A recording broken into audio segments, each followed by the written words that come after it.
Okay, good evening. Sorry for the loud hammer there. Wow. I'd like to welcome you all tonight to our workshop for the Coeur d'Alene School District Board of Trustees. Before we get going here, why don't we go ahead and do a Pledge of Allegiance.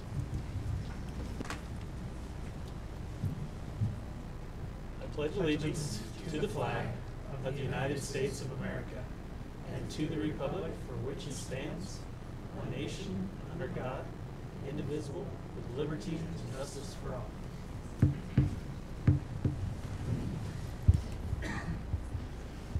Okay, so welcome. We're trying out some new technology tonight. We are live on YouTube right now. I think trying to be live on Facebook, maybe unsuccessfully, but we are live on YouTube right now if you subscribe to our live channel at the Coeur d'Alene School District. So we'll see how that works out. Is there a motion to approve today's agenda? Okay, thank you. It's been moved and seconded. All in favor? Aye. Okay, I should probably go around and just introduce us before we get going here.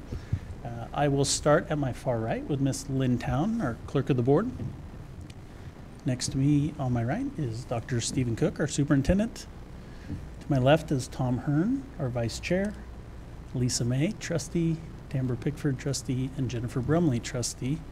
My name is Casey Morserow, and I'm a trustee and serve as the chair.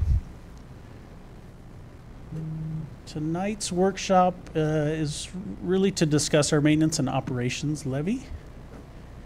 And before we get into that discussion, we're going to have public comment, but we have no one signed up for public comment. Anyone? Anyone? Okay. So, Dr. Cook, I'm going to go ahead and turn it over to you to get things kicked off here. Thank you, Chair Morserow. First of all, I'd like to thank the board for this opportunity to have a little more of an interactive conversation, a little less formal approach to the levy. If you recall the levy discussion and the maintenance levy for, I think that will lead into some decisions we would make later this year for the spring.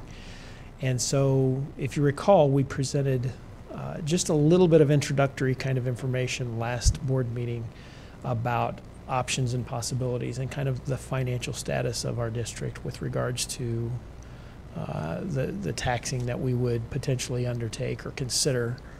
And so what we'd like to do is expand upon that conversation a little bit. If you recall, we have currently in place about a $16 million ask for local taxpayers to supplement our total school budget.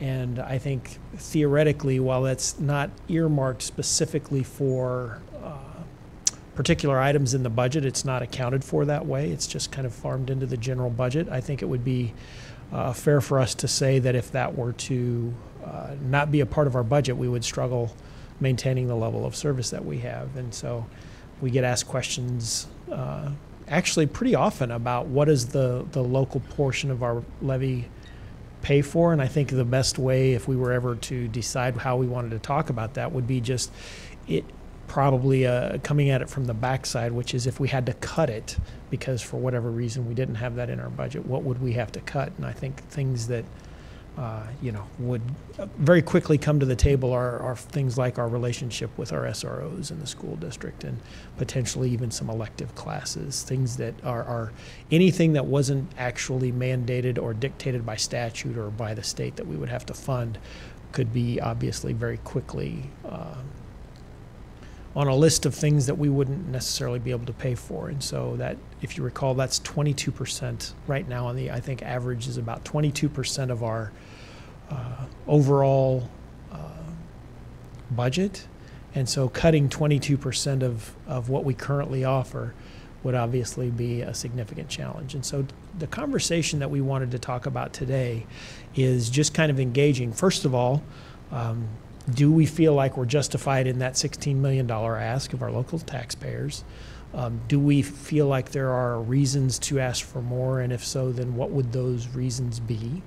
And if there's reason to ask for something to be done, and I think we presented this at the last board meeting, if you recall, that we've met the different components of statute that would allow for us to potentially ask the community members to vote for it in perpetuity whatever would be agreed upon the amount. So for example, since we've had now several years of asking for $16 million, we could ask for that same amount to be done just in perpetuity. In other words, we wouldn't have to ask the voters to vote again on that unless we chose to raise that amount. Then the voters would have the opportunity to opine on that through a popular vote. So we're hoping that tonight's kind of conversation and Q&A, and Katie's going to present some things to you, and then Eric's going to present some fascinating things, and I'm sure we're going to have a lot of questions for Danielle because of some of the creative kinds of approaches we've considered and how we would justify whatever decisions we make, and just to make sure that we are collectively understanding, we take it very seriously when we consider the ask for taxing our local residents at a higher amount or even the same amount that we're continuing to tax them at. So we take it very seriously. We want to do so in a very transparent way and make sure that it's clear what the ask is for and how it would be applied in our school district. So with that being said, I'd like to ask Katie if she wouldn't mind stepping up and kind of bringing us back from the conversation we had at the last board meeting with regards to what we've done historically, and then I think she's going to turn it over to Eric to kind of talk through some of the questions that have naturally come up, some conversations that we've had about creative solutions, and then what I would ask of trustees is that this is very informal today, and our presentations are really meant to be kind of engaging, and so we'd like to ask your consideration. If you have questions, please do not hesitate to stop us along the way and ask those questions. So hopefully this will meet the needs of the board, and we'll continue to have this dialogue for the rest of the evening. Good evening. Hopefully I can get a little help from the booth on getting this projected here.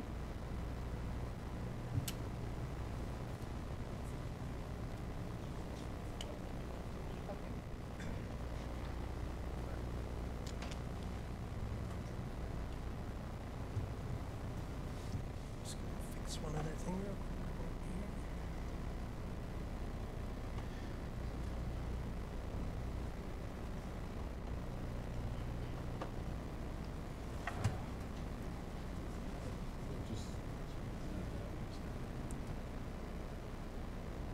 So I've got just one slide to share with you all, and this may look familiar.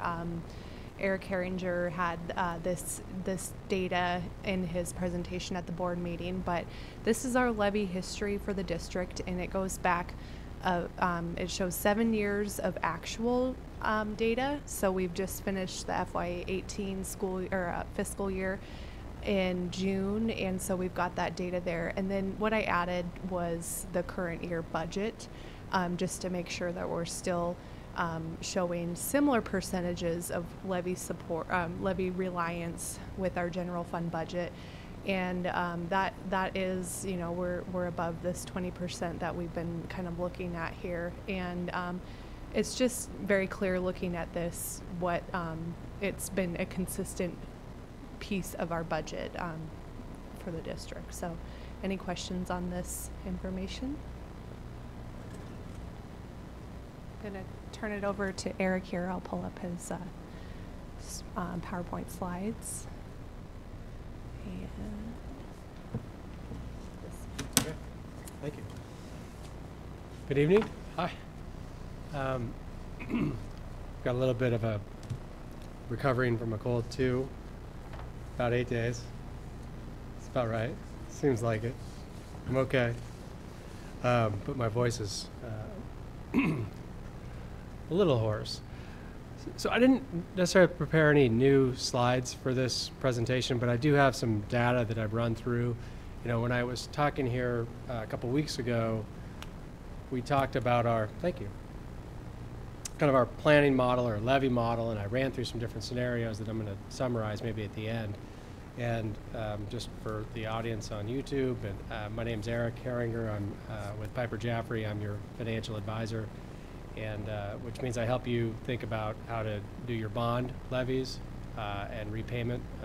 And in part of that is that we help you think about your other levies. And so I I went through this presentation. Maybe the best thing for me to do is just kind of run through the slides again, and if it jogs your memory on some things that you thought of after the last meeting and said, gosh, I wish I would have asked that question, or when Eric was here, and then maybe I'll kind of approach it that way, if that's okay, Mr. Chairman. So in this presentation, which I believe I handed out at the last meeting, the first slide I went through was these discussion of the 3 different voted levies.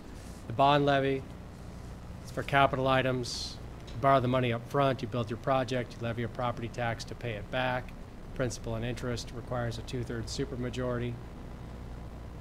Contrast that with a plant levy, which is also used for capital items, but it's more of a pay-as-you-go levy. You get authorized for a specific dollar amount to collect each year, and then you use those dollars over up to a 10-year period. And I say pay as you go, but you can also use those monies to do lease purchase financings. And then the supplemental levy, again, simple majority +1, and that's for ongoing general fund operations. Typically, that's a 2-year levy. As you all are aware from our last meeting and Katie's information, that's now the option is before you to vote a permanent supplemental levy because you qualify for that. Most districts don't, so most districts can either do up to 1 year or 2 year for the supplemental. Since we're talking about property taxes and voted levies, one of the things to kind of think about from a historical standpoint is what have been the total tax rate per thousand. And this is that chart where we go back to 2008, where it was below $2 per thousand, and then it increased up to what I think is $2.52 in 2013, and then in the current amounts levied they're not final because I don't think we've received the information back officially from the county, but we can do the math because we know what the market value is and what the district certified for the levy. We're expecting $2.23 per thousand. And the goal for the last 3 or 4 years has been to try to maintain something that's been relatively stable for the tax rate. And that's illustrated there where we were at 238 and then 231 and 231. And as your market value grows, if it grows a lot, it's going to be hard to keep the tax rate level just because the higher tax base generates more dollars at a level tax rate, and you get authorized for specific dollar amounts to collect for your supplemental. But the bond, we can actually, have some flexibility in terms of how much the district certifies to collect, because you're allowed to build up a reserve. But at some point, you build up the max reserve, and then you start to be capped out. Now, one of the things we can do when you get to that max reserve, and I've talked about this before, and the district's done this before, is to pull that money out and use it to pay off the bonds a little quicker. And that's something the district has done. And that's still an option that's available. So we watch that. I work with Katie and the business office to see where those numbers are falling, and if we need to pay down some debt a little quicker on the bond side to maintain this flexibility, we can do that. Any questions so far as I go through? Okay. So 231, this is last year. This is fiscal 2018 when your district tax rate was $2.31. And I wanted to just sort of show a comparison to where the school district is compared to the other districts in Region 1. And it's a pretty big spread of highest to lowest, or lowest to highest. Avery at 92 and Mullen at 801. But if you look at statewide data, statewide average for all the districts is $3.38. So what you're seeing there is the benefit of a large tax base, that your tax rate per thousand is substantially lower than the statewide average. And I also prepared this slide because some districts don't have as big a tax base, and so they might have a higher tax rate or a lower tax rate, depending on how they compare. But what I thought was also helpful information is to look at what's the levy dollar per student? So that's a different story to some degree than just what the tax rate is. This, I think, is more indicative of our, how much are you levying based on the size of your operation, or more like a per capita measure. And you can see the data, a $21.8 million total property tax levy. That's for your bonds, that's for your supplemental, that's for the tort, that's everything from last year. Enrollment, I think we're using the November 2017 reporting period, consistent across all these districts. You're at 10,808, and you can do the math, and it's $2,025 per student, if you will, which is the third lowest in Region 1, which would suggest you're, by comparison, being relatively efficient with your dollars.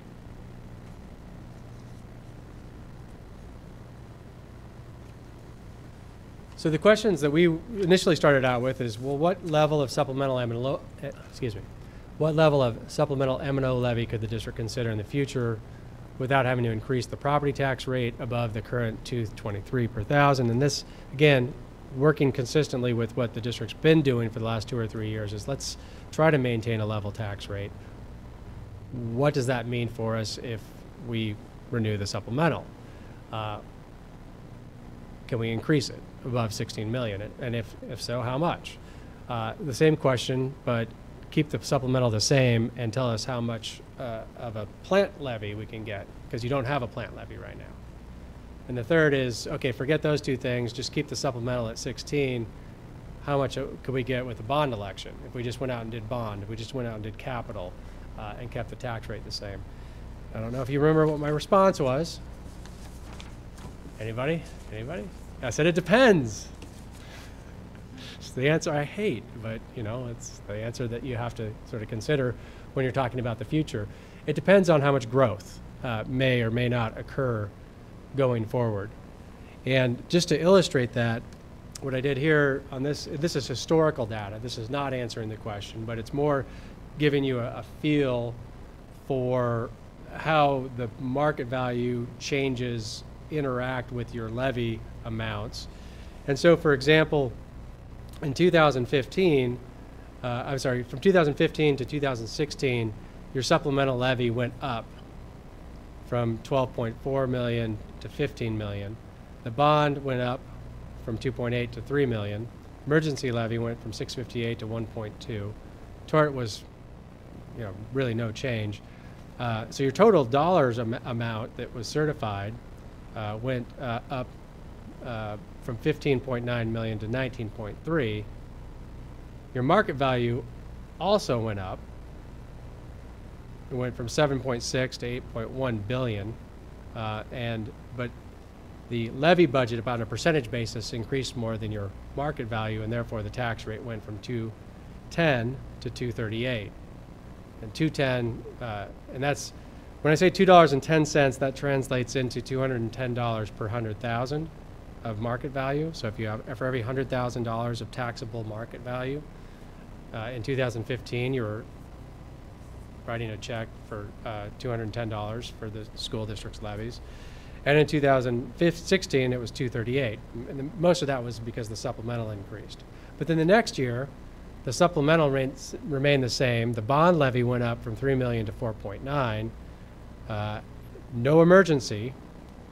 Net, the total amount went from 19.3 million to 19.9 million.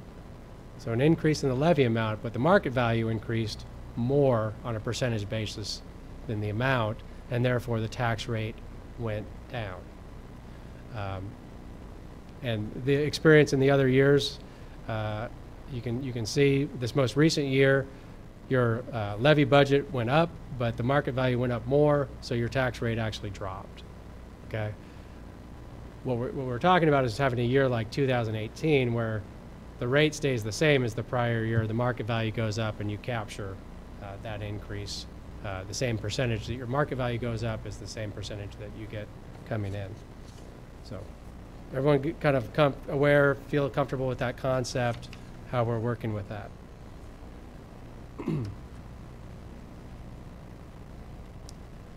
So this was the slide that answered the question, well, what could you do for the supplemental M&O levy? And the first group of data is, would it help if we turn the light down a little bit to see the screen? I don't know. Can you guys see it okay? Oh.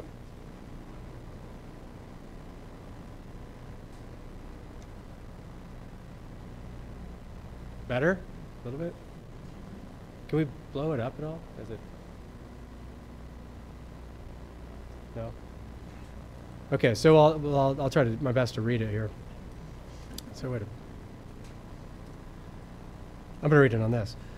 The first group of numbers is no growth in market value. So, and the first row of numbers is 2019, with the year we're in now. The next row of numbers is 2020. Market value does not change in that scenario. But because the district's built up reserves in its bond fund, you could drop back the bond levy from the current year 7.1 million to 4.6, capture that difference on the supplemental side, and go from 16 million to 18.9.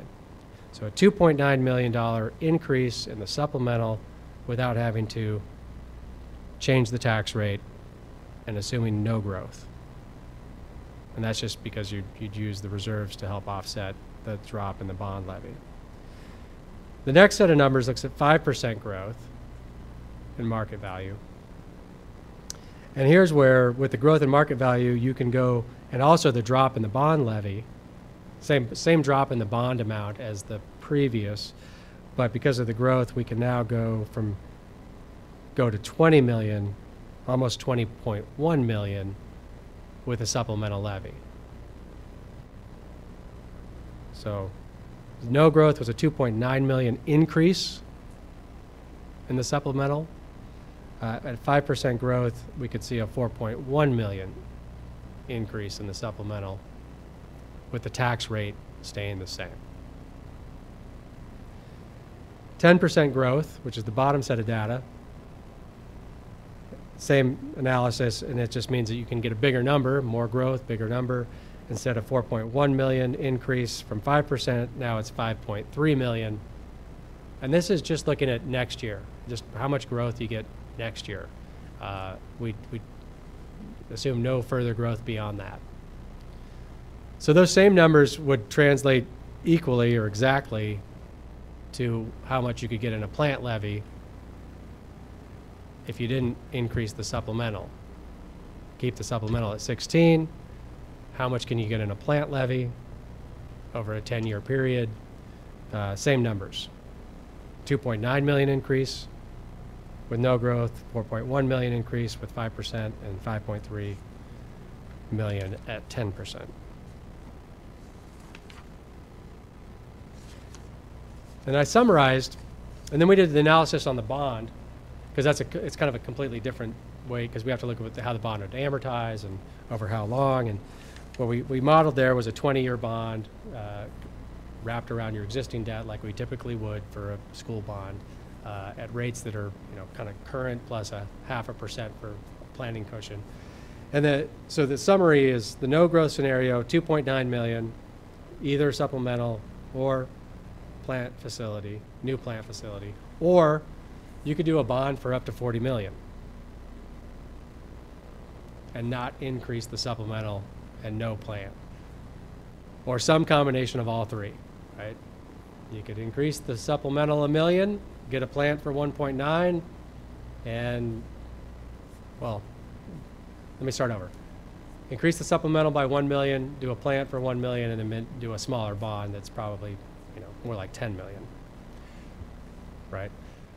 5% growth, 4.1 million in terms of new levy dollars, or you could leverage that into 54 million bond request. It's a pretty significant number. And then 10% growth, 5.3 million new money for supplemental or plant, or leverage that into 73 million bond request. So that's all data we looked at last time. So the interesting scenario that we ran through, and Steve and Katie asked for this. It was a good request, is to just look at, okay, not all of this growth that we're getting in market value is coming from new construction. A lot of it is coming from the revalue of existing property. I mean, you get your assessment notice, and it's higher by 5% than it was last year. And you're telling me we're going to keep the tax rate the same. Well, my tax bill is going to go up 5% because my market value went up 5%. So what's another way to look at this without, and try to isolate it to, well, how much is the market value going up just from new construction? And can we capture or isolate that and think about it that way? So we looked at the data, and I got basically the new construction numbers going back probably 15, almost 20 years. And the last 10-year average, so if you go back over the last 10 years, it's sort of, we had the drop and then the recovery. But during that time, the average new construction value added to the district was $156 million. $156 million of new construction added per year for the last 10 years. Some years it was higher, some years it was lower, but that was the average. And even if you go back beyond earlier than 10 years, and that was the time when we were sort of leading up into the recession, 2005, 2006, 2007, the numbers were much bigger in terms of new construction. So what does that translate into in terms of growth percentage? About 1.5%. So 156 million is about would be about 100. If I added that to next year, and that's all the growth in market value we assume in the model, that's a 1.5% increase. But that's a pretty good number. So I would want to think about that more than just next year, but well, for the next 10 years.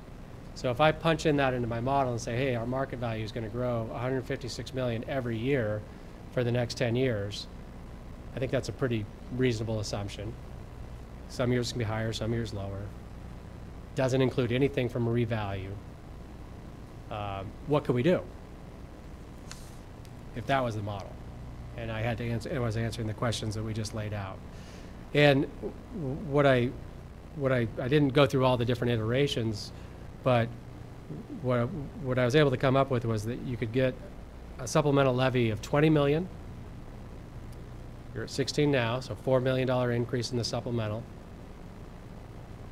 And you'd have to use some bond reserves, like we illustrated in the last slide, to do that. But it wouldn't take you below a comfortable level of reserves in your bond fund. I'd be very comfortable with how that would look. And because I know you have some capital needs that you want to consider, I modeled a $30 million bond with an election in 2022, so 3 years from now, or 3.5 years from now. And that would all fit at this 156 million. Just that's the only increase you get, which I thought was pretty encouraging, because if that's the course you set out, and that you thought about it in the way of, hey, we're only going to increase this total number of the levy by whatever the new construction increase is, and that's what we're going to work with, then over time your tax rate would continue to go down, right? Because your market value is going up more than just new construction. But if you think about that's what you're using to regulate your budget increase, then your tax rate would go down as long as the market value is growing. Now, if the market value turns sour, goes negative, then the tax rate starts to inch back up, because there is still new construction going on, even when those 4 years when the district's market value went in reverse, which is shown 1, 2, 3, 5 years. There was new construction all those years. It wasn't there was stuff happening. It's just that's all the decline in market value that occurred. Does that kind of make sense? This notion of new construction and just isolating it to there? Yep. If I may, I want to talk just for a second. I think Eric did a nice job of tying that together, what the theoretical basis was for that for us asking him that, which was this philosophy of, okay, so ultimately if we're saying that new to the district should foot the bill of building new schools theoretically, and new to the tax base would be what we should be funding growth opportunities out of, and how would you theoretically, at least formulaically, protect existing taxpayers from additional taxes, at least on paper. I think it's, we're talking about this from a lens that the premise on the ask would be that we're not going to consider anybody's increases based upon just the market value of their homes. We're only going to attack this from the increased value that's added by new construction, because new construction equates to new children, which equates to need for new schools. So there's a very logical kind of algorithm for justifying the request, because now new to the community that's increasing the market value is being taxed at an additional rate. And I think that was ultimately what we were trying to approach was, first of all, it's a cogent argument, but is it financially prudent? Does it work to approach that? And I think one of the things that Eric just tied together with this is that it's actually a prudent financial model as well. So I just wanted to add that and kind of posit that as well.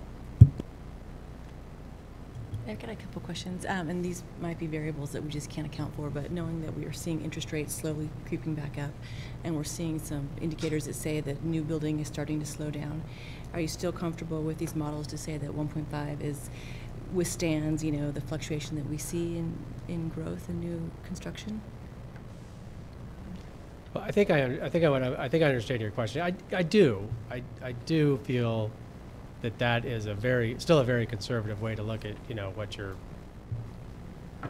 how you can grow your resources, if you will. And it doesn't preclude you from asking the voters to approve something that increases the tax. All this stuff requires voter approval, right? So I messed this up.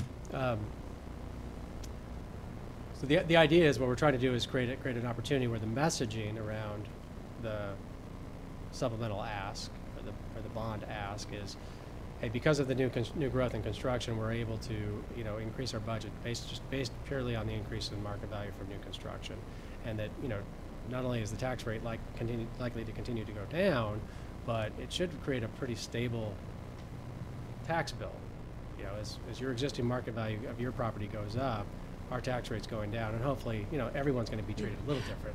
No, I get what you're saying. I just think it's still, recent in our minds. Yeah, what 2008, 9, 10, 11 look like here. And so I just talking about it and saying, okay, is this a model that we think that we feel really comfortable in if we're going to use it? Because I think it is a great way to approach the community, but I wonder if they also might remember those tough times. And sure. And, again, I would say that, okay, if market values are now going down, the tax rate's going back up, again, that should equate to a relatively level. I mean, if we model it this way, right. And as long as the new construction is there as a base. And so the worst year of new construction was 2012, 76 million.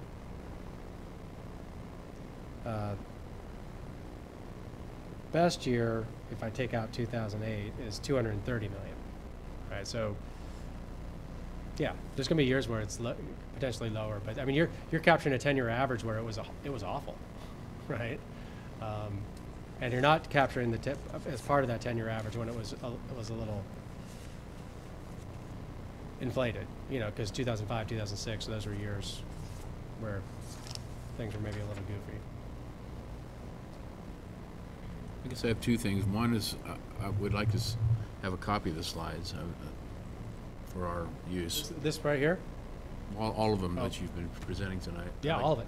I'd like to be able to see them. But secondly, what we haven't talked about, and I know I'm not dumb. I'm well aware of the politics of it, but I think there also is the question about what happens if we actually raise tax rates. Because so far the discussion has only been that how much can we raise a levy or bond or whatever without raising tax rates? And I know that that's not an easy discussion, but I think we should have the discussion. In other words, I'd like to see some data before we make this decision. We have to in the next month or so. You know, if we raise it 5 cents or 10 cents or whatever we raise it, how much more money would that generate? And then, of course, then it comes back to the district. How would we use that money? Would we use it on staff? Would we use it on programs or a combination of those? I mean, that's not really your decision about how we use it, but I would like to see some variables here. Because you've said, you know, we could raise it $4 million based on a 5% growth, 4.1 million without raising tax rate, right? Let's say we raise tax rate. Right. You know, because we are low. Low in the region, and we're low across the state. We're below the state average, we're below the regional average. And I understand the politics of it. I know that that's not an easy sell. I know we'll have people, you know, the torches out in the front, you know. I understand that. But on the other hand, I also think my obligation is to what do the students need? What do our students need? That's my obligation, and frankly, I'll take the political heat if it's the right thing to do. I don't care. So that's where I'm coming from. What is the right thing to do? What do our students need? What do our staff need? What does the school district need? And how much would it cost if we raise it a little bit? And I think we could make that argument also. I heard the argument that well, if we don't raise it, you know, that that's a good selling point, right? There's also a good selling point that this is what the school district really needs, and we're below the state average, below the regional average. The economy's doing well. The Coeur d'Alene is doing well. Why don't we consider funding things we've been holding back on for a long time? That's where I'm coming from. I'm just telling you. So I just like to see some other figures. Yeah. Well, Mr. Chairman, if I could, Trustee Hearn, I would say my follow-up approach, if rather than run a bunch of numbers on my end, I would say to you and the school board and the district, what are those needs? And then we'll plug the numbers in and tell you what the increase needs to be. You know, that would be the other way of looking at that. I mean, I can, once I sit down, because I don't do math standing up, but once I sit down, I can tell you what a 10 cent per thousand increase in your tax rate will drive in terms of additional dollars. I mean, I can do that. I'll have that answer before. I'd like to see that. But I was just but the response is, you know, it's 1/5 of the board. I'd like to tackling see it from the standpoint of, okay, well then, you know, define the need and then see how to make it work. We have the needs. We'll figure that out. I mean, I just want to see what the cost would be. I understand the politics of it, but I don't care. I want what's best for the district. I want to just follow in Tom's comments in that, and Dr. Cook had said, you know, we should have our new construction and our new people be paying for stuff. But when I look at the needs that, you know, Katie sent us, those strike me as needs that the people who are here need to be paying for. And so I guess I see both. I see new construction, looking at bonds with new people coming in for new buildings, but I think existing needs may need to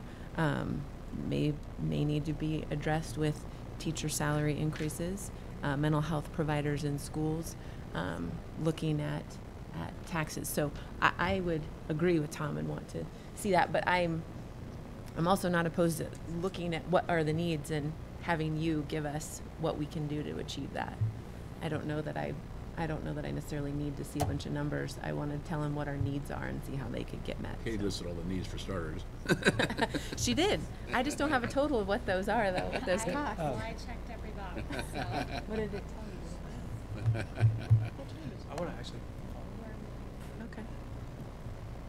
So can I follow up one more? Yeah, please. Mr. Chairman. So I thought about that, what you were talking about, and it reminded me of, okay, you know, so just new growth. You know, we got to have new chairs and new textbooks, and we got to have, you know, new buildings, and so what about just things cost more, right? You know, inflation happens, and so how do you take care of that existing population, right? Your existing commitments, and I think that's what you're getting at, is that's more than just new construction. And so it made me think about how counties and cities, our budgets operate in Idaho. And so, you know, what a city or a county is allowed to do, not all of them do it, but what they're allowed to do is increase their budget 3%. So there's just an automatic, you can increase your budget 3% over the prior year, plus the value of new construction and your tax levy rate from the prior year applied to it. So it's the notion we're working with of new construction, but it's adding to that a 3% increase over the prior year. So if your market value is growing at 10%, and I grow your budget request, you know, I grow it. I mean, in my model, right? I'm not the one growing it. You know, I don't want to be. I don't want to be. But you know, if I in the model grow 3% plus the 1.5 from new construction, that's 4.5%. So your budget's going up 4.5%. Market value is going up 10%. Your tax rates are still going to drop. But over the long run, that's going to generate more dollars, right? 3% plus the new construction, and that's going to equate much more to what a county or city budget, how they get set. Now, you're not under the same budget rules, but you can get there in a sort of, but with discipline in terms of how you manage your levies and how you manage your requests to the voters.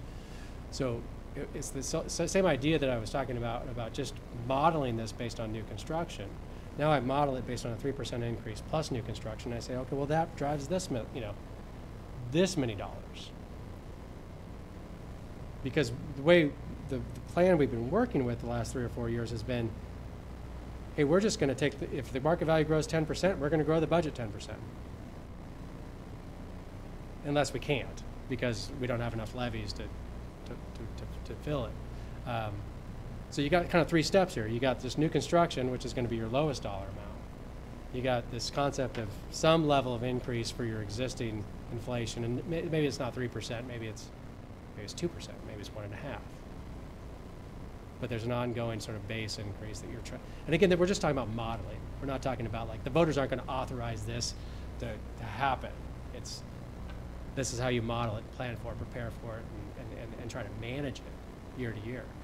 Or do this level tax rate concept where that's going to, you know, generate the most dollars in most scenarios where your market value is growing. Yeah. Where it turns on its head is when the market value drops, and then you got to go the other way. So I just wanted to follow up that that's, I think, a concept that can get worked with as well. And my question might be geared towards you or to Dr. Cook. You know, the first time that I've been through this process, and I know you gave some clear instructions that needs that we were talking about today were not capital improvement needs or large security needs, and correct me if I'm wrong. And so as we talk about funding for schools, I think we would all agree that increased funding is vitally important, especially when it comes to teacher salaries. But what I'm feeling a little bit confused sitting here talking about what we're funding is we're talking about funding a levy, and a levy is funded through property taxes. So our citizens of the state pay state income tax, and there are state budgets that give us salary-based apportionments, et cetera. And so I think this conversation for me is, where is the line blurred where what is the state responsible for funding and what are communities responsible for funding? And I think it's a very delicate conversation. I think we need to remember our community and who comprises this community, and is it fair for a fixed income, you know, owner of a home to have to fund items that our state should be funding? While I know we could, and we could continue to grow our M&O amount, are we then shifting the responsibility to our local taxpayers? And I don't have the answer for it. I'm just starting the conversation because I think it is a difficult one. And many of the items that were on the checklist that we worked with today were items that I think should be funded year in, year out, and not on a 2-year basis. Increase in teacher wages is not something that we should fund for 2 years and have to go back to the voters. It's something that should be funded on a state level. And so are we doing ourselves a disservice by funding this for you for 2 years, and then in 2 years our voters say no, we won't do it again? And so I feel a little bit like we're going off target as to, I need direction on what are the needs for this M&O levy. If we couldn't pass it in March, what could we be giving up? And then we can talk about a checklist and what we can add more, but it's a slippery slope. And so let me take that. I'd be glad to take a shot at that. I think there's a lot of philosophy there that I agree with. That there are some whose responsibility is this, right? And what can we do and what should we do? And the should we questions, I think, are the trickiest ones because we may or may not collectively agree on whose responsibility it is. And so I want to reference the document. What we sent to the board today for public awareness, and I think Katie's going to pull one up, is a list of just possibilities of things that could be funded out of a supplemental levy or an additional supplemental levy ask. And so we've tried, and so just to try to qualify, there was actually about 12 questions in there, so I'm going to try and pick it apart here.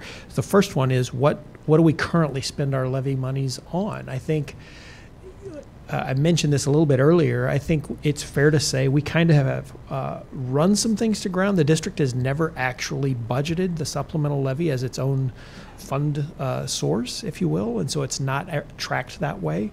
And if we were going, if for whatever reason something changed and we didn't have access to that $16 million, what would we then have to take out? Some of the lists that we had of most recent things that we would have considered, some of them are really easy to quantify, some of them are a little more difficult, but things like monies that we've added to career and college readiness, school security features have come out of the supplemental levy, increasing textbooks and materials to classrooms, implementing additional technology, and then getting very quickly into some real touchy areas where we're actually hiring school nurses, SROs, additional counselors, potentially mental health professionals, arguably elective teachers, co-curricular possibilities. These are things that would be difficult for us to, if you remove 22% of our budget out of resource, how are we going to continue to make those things work? And so that's, until we would be directed, I think I'm all over the district and even all over the state saying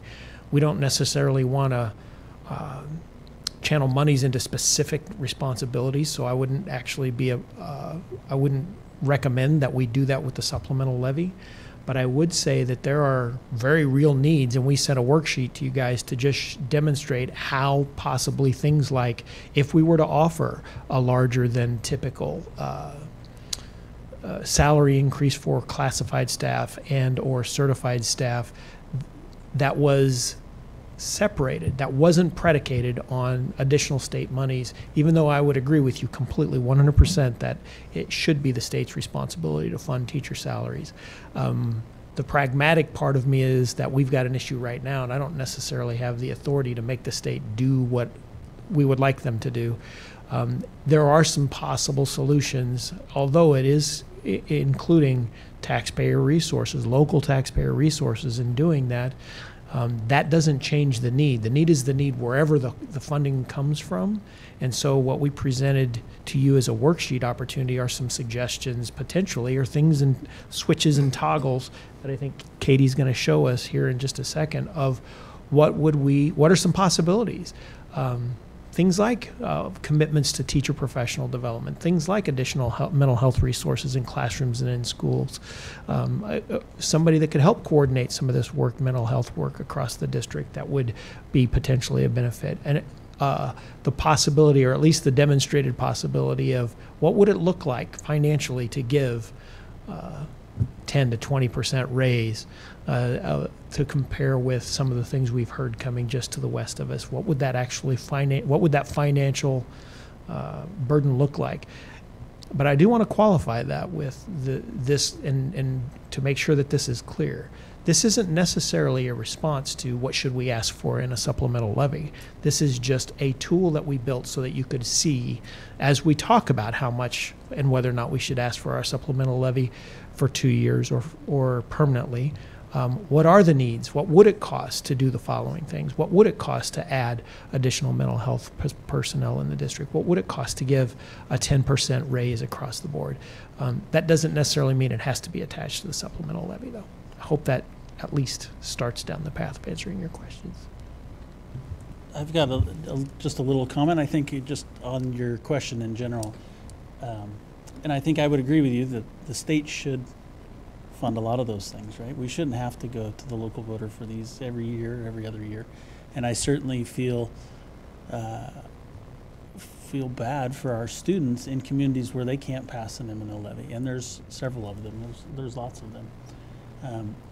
I think what the state funding, even though it's improved significantly over the last few years, it just hasn't kept up. And I think if we looked at what would education look like in Coeur d'Alene if we only use state funding, I don't think it meets the standards that our community has for us and for our public school system and for our students. And so I think that's why we've seen the support we have on the M&O levy, because I think there's expectations in Coeur d'Alene that are different in another community. And I think I'd hate to see what our email inbox would look like if we had to drop 22% from our budget in the amount of emails we would receive, because that would impact, all 11,000 students we have, all, 1,200, 1,300 employees we have, or pretty significantly. So I agree with you. They should. They don't. Until they do, I think we've got to do something. Go ahead, sorry. So that's how I guess I've justified it in my own head. Not that I don't have questions and I have concerns. Just as we move forward, and we're still talking taxes, we're talking about people on fixed incomes. It's a balancing act. We know we have lots and lots of needs. This needs list that Ms. Ebner put together is not all inclusive. There's things that every building, every teacher, every principal could say, well, you don't have this on there, you don't have that on there. Parents would say it, students would say it. So it's not everything you'd like to do. And we know when we get to emergency levy time, there's lots of things on there that they're not even close to the cut line, let alone seriously considered. So, I think the bigger question for me is, what are our community's expectations and what are they willing to pay for? That leads me to a couple questions. One for Eric. When you were here a couple of weeks ago with us, I think it was you, maybe it was Katie, but it talked about we could kind of feel out the county assessor's office just to get an idea of what they anticipate growth rate to be for this coming tax year. And were we able to do that, or do we have any of that information? We have not contacted them. I would be shocked if they would be willing to share anything at this point. Because typically, it's going to be a value as of January 1, 2019. And when I ask the question in May, even, I get a no. It's too early to answer that. So. Okay. The other question I have is actually for Danielle. And I'll kind of explain, I guess, the basis of where I'm coming from on this question. So the last time we had the M&O levy 2 years ago, I believe at that time we raised it $1 million. We took it from 15 to 16. And I personally was really on the fence on that. I felt with increased state funding that we needed to look at, or at least have the discussion, do we need to reduce our M&O? And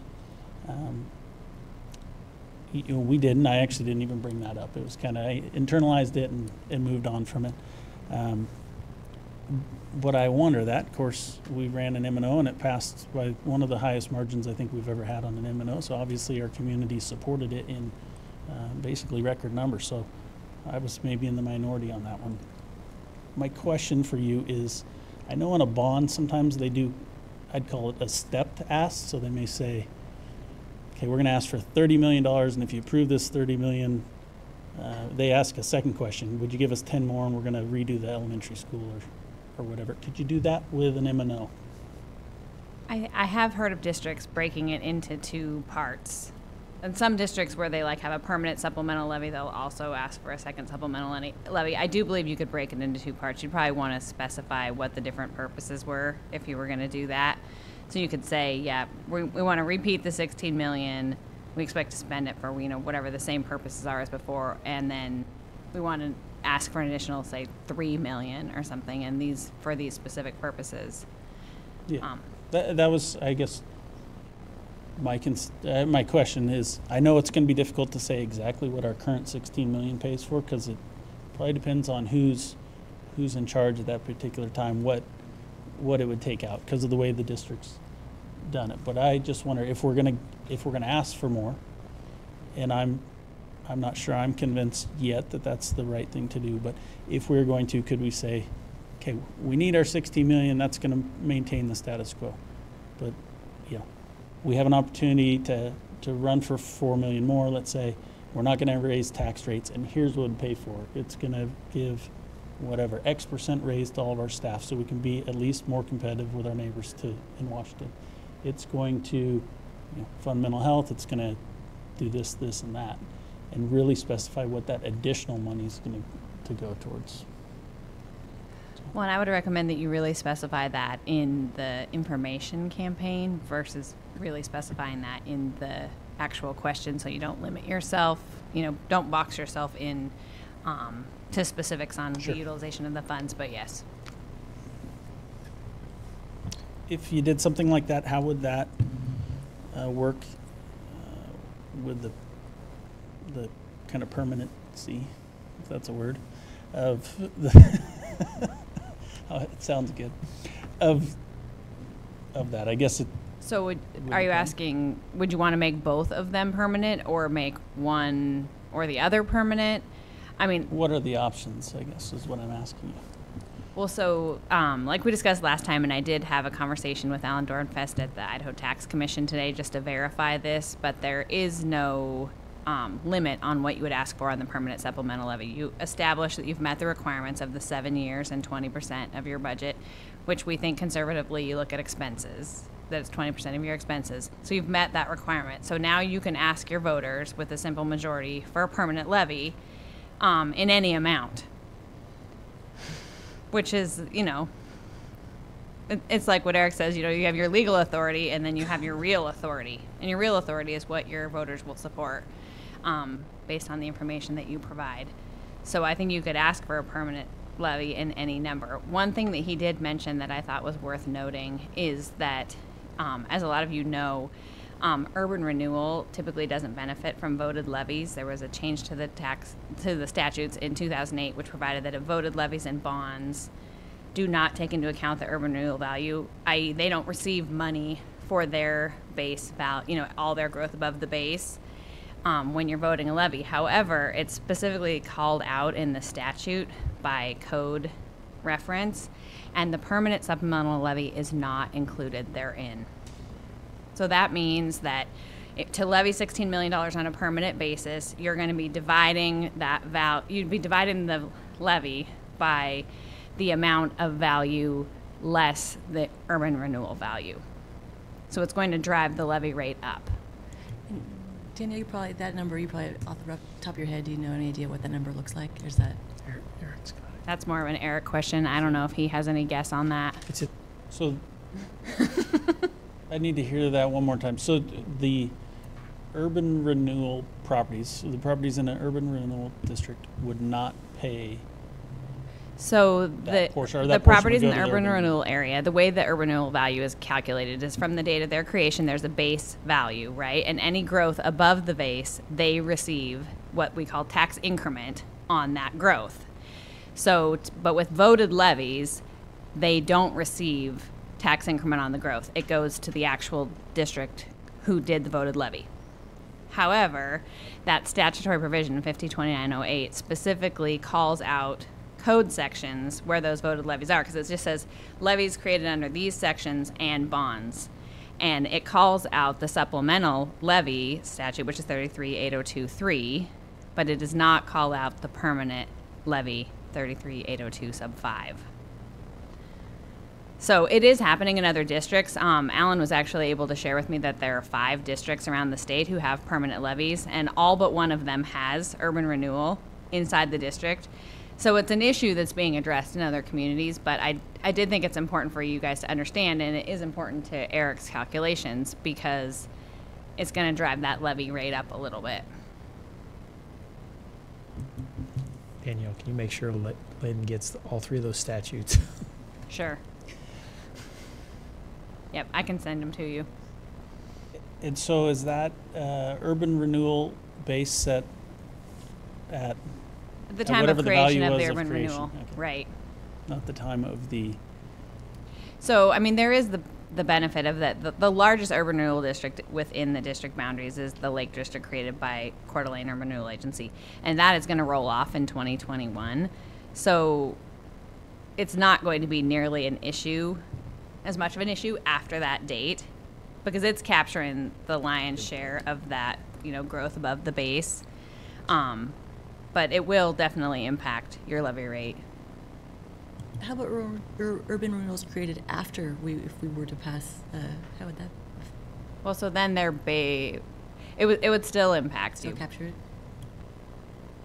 Just at the growth level, right? So it's not going to be as material, because they're going to set, whenever they create, the year they create their district is the year that their base value is set. So they only get the benefit of any growth above that base value. Pretty complex.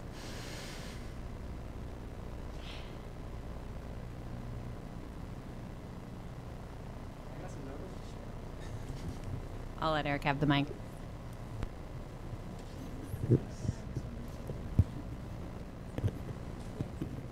Is my presentation still up? Is it still? Can I still access? What?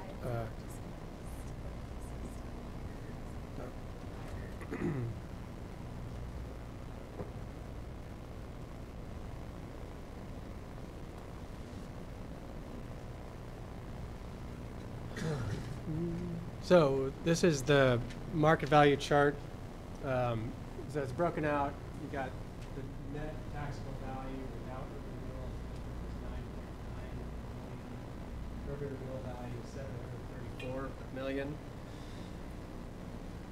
Current supplemental, you take the 16 million, you divide it by the net taxable value plus the urban renewal value. So that's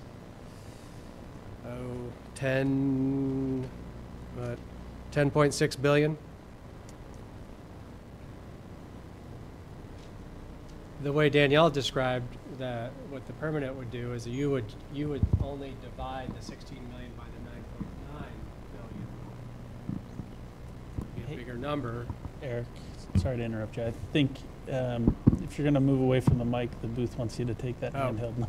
Sorry, I'm not going to do that. I heard it differently. So, Danielle, what you're saying though is that urban renewal area value, that 734 million, there's a base there, and then there's an increase. I'm assuming. That's just the increase. Just the increase. That's the increase. Okay. The base is in the 9.9, and the increase is 734. Okay, so what's the difference? Right now, the tax rate per thousand for 16 million is 1.5 or $1.50, 1.5. If you took out the urban renewal value, the tax rate would have to go up to 1.61, so that's 11 cents. And that is that 11 cents. That then so this is the interesting thing, that then that 161 instead of the 150, the 161 gets applied to the 734, and that money goes to urban renewal, and that adds up to 1.1 million.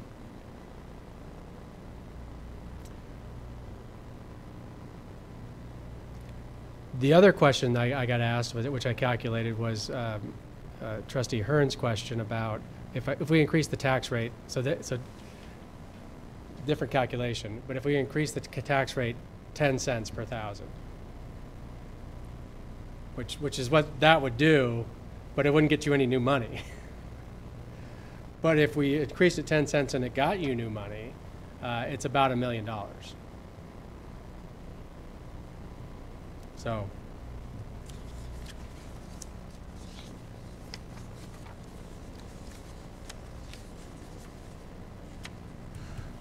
yeah. Okay, so any other questions for Eric or Danielle, Katie, on kind of this part, what we've seen, or Dr. Cook, for what we've seen to here? I thought once we're done with that, maybe we could just throw up that sheet that Katie created, and that I think we all had an opportunity to play with, and just look at that together, maybe just throw some numbers in there just to demonstrate, at least for our constituents, anyone who's watching, what that is. I'm sure the CEA folks want to see what that spreadsheet is. Do that briefly, and then we can go back just into some conversation and figure out next steps and kind of what we need to continue moving towards a decision. Yeah. Okay. So questions first before we do the spreadsheet. I heard Lisa say, I think you had one. Well, I want to say something. I think that when we raised, correct me if I'm wrong, when we raised the rate from 15 to 16 million, I think you're right, Dr. Cook, because generally we don't specify that, but I think we did specify that extra million. 600,000 of that was going to go towards school buses, and school buses specifically that had seatbelts. So we did specify. We generally don't do that, but we do. We did in that time around, if I remember. I forget where the other 400,000 were supposed to go. Maybe Katie can remember. 200,000 in curriculum adoption materials, right? So with the last ad, generally with our supplemental levy, we do advertise for what the increase, if we're adding an increase, what that would go towards, and we've implemented those. So it would be some curriculum items that were needed last time, as well as the school buses, the 600,000, which, you know, we're now on every year we're buying new school buses with seat belts. But I think the conversation we've been approaching is, if were we not to have the supplemental levy anymore, what would need, you know, what would be on the table as far as how we would balance our budget. And I think that's not such an easy conversation to look at when you're talking about what the supplemental levy has been advertised for, because, you know, perhaps in the past we've advertised that it goes towards remediation. Well, the state doesn't fund remediation aids, so is it really possible that we could be looking at no longer having a remediation program? Hopefully that helps add some clarity. Does that? Actually, Casey, do you think I could ask, since we have Mr. Herringer here, one last question? And it has to do with, you were talking about models and future models, and since we're not talking about capital projects tonight, but we know that in the very near future we will have several large capital projects. There was one number that you were talking about, and I think it was for 2021, and I think it was we could raise the levy amount and still have confidence that we could run, I think it was a $40 million bond project. And I just wanted to make sure in my mind I'm clear, and I think you used very conservative growth models for that number, just to kind of reiterate, and that even by raising the levy amount this year, getting prepared for 2021, it still looks positive that we would have the ability to run potentially a capital project. Correct. Yeah. So the new construction concept, which is the most conservative The 1.5 model yeah. we ran, had you going to a $20 million supplemental levy, so increase there now, and then a $30 million bond election in 2022. 2022, okay. And, you know, if you needed to ramp that up by a year, it might be a little bit more challenging, but 1 year shouldn't make too big of a difference there. Well, thank you. I just wanted to make sure.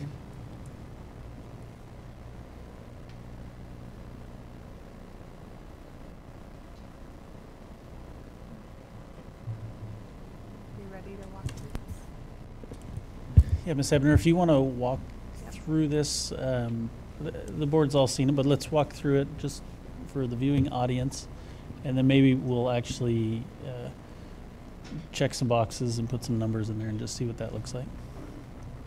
Okay, so before we get started here, basically this is an informational tool.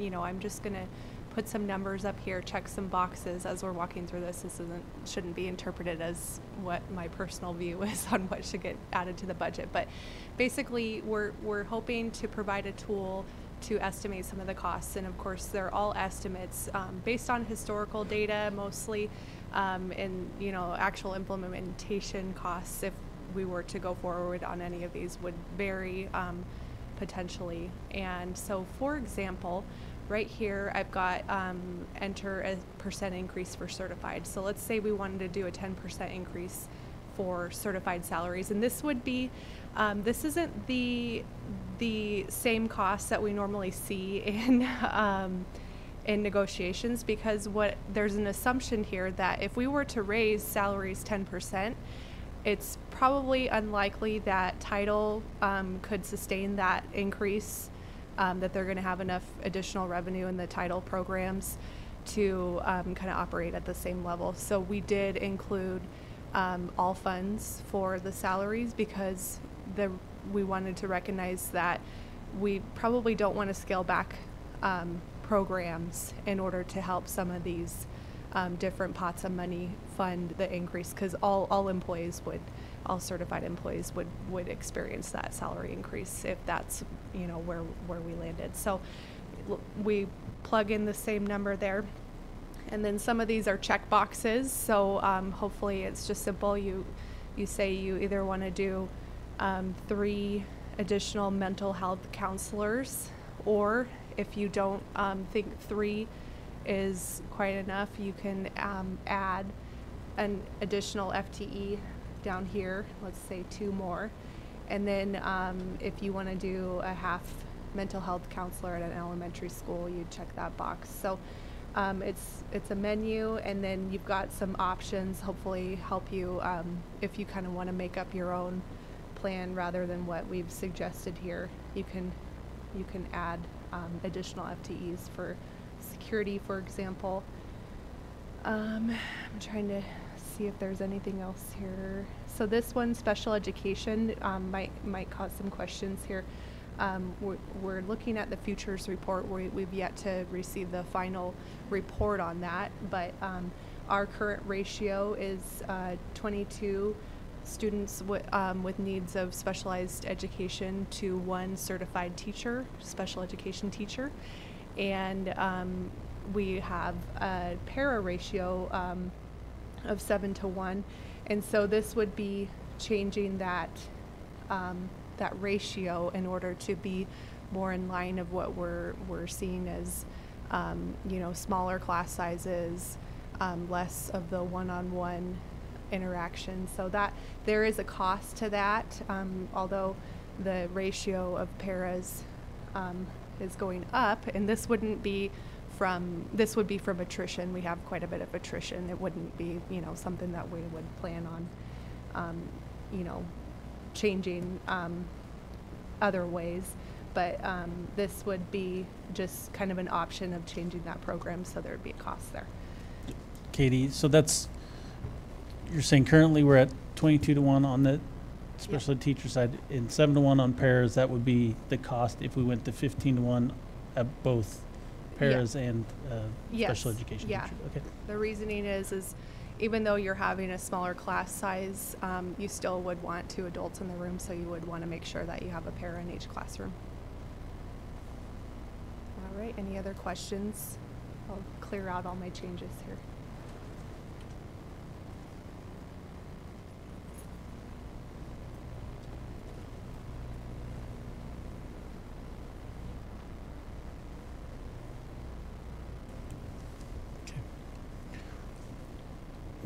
What do you?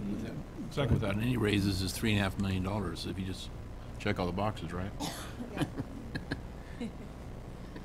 Right, just for the needs for personnel. I'm not saying that's what we should do. I'm just telling you that I just went through and checked all the boxes, but didn't put any raises in. Yeah, 3.1 million.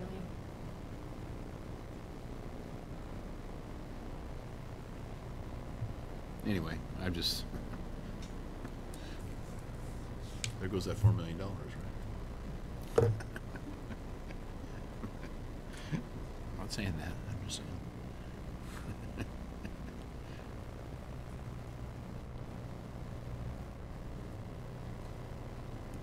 Some of those there's choices there, right? You probably wouldn't do all of those because there's, for instance, unarmed security personnel or more SROs is an option on there. I can't really read that list from here, but that's one I remember on there, and I can kind of make out from here. Yeah, I was just playing with the chart. Yep. I don't know. Questions on this? Well, on this worksheet here. We've got a few CEA folks here, and I know Bruce last month just mentioned the possibility of at least being part of the conversation. I didn't ask him to do this, or I didn't even tell him I might ask him to do this, I guess. But Bruce, do you want to say anything? Do we? Would you like to hear from CEA and on their perspective on that? I don't want to put you on the spot either, and certainly you could do that at the November meeting. So why don't we give Bruce an opportunity, and then let's kind of move into some conversation, see if we can't get some direction for staff of kind of what we need to see before we meet again. All right, Board Chair Morrisroe, board members, thank you. Superintendent Cook, thank you for this opportunity. The biggest thing I see with this, one, I love seeing this chart up here and just the transparency of where you're thinking right now of it going. And actually I was talking to Scott over here and just saying that we really appreciate the fact that you're including, just even at least considering a raise for both certified and classified on there. We were saying that several years ago, it just kind of felt like raises were always the last thought or afterthought. And the fact that it's up there and actually even first up there is huge. Huge for us. It's recognizing the fact that there is that huge disparity between here and Washington now. Again, as we've mentioned many times, could drive 30 minutes and be making $30,000 a year or more, or $30,000 more a year, whatever it is. But that needs to be addressed.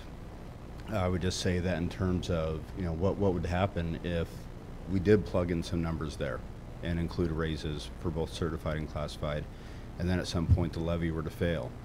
Well, it would be bad.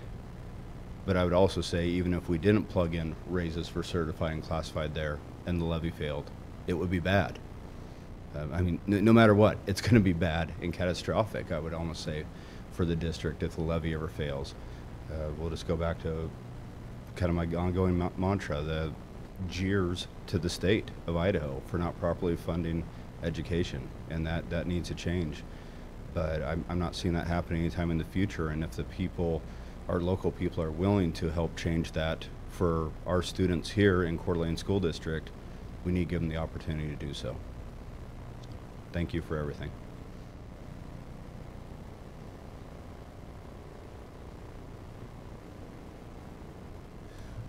I do want to say, just for the record, I know this has already been discussed, but and it's kind of follow up to what Lisa and Casey said in terms of state responsibility versus local responsibilities.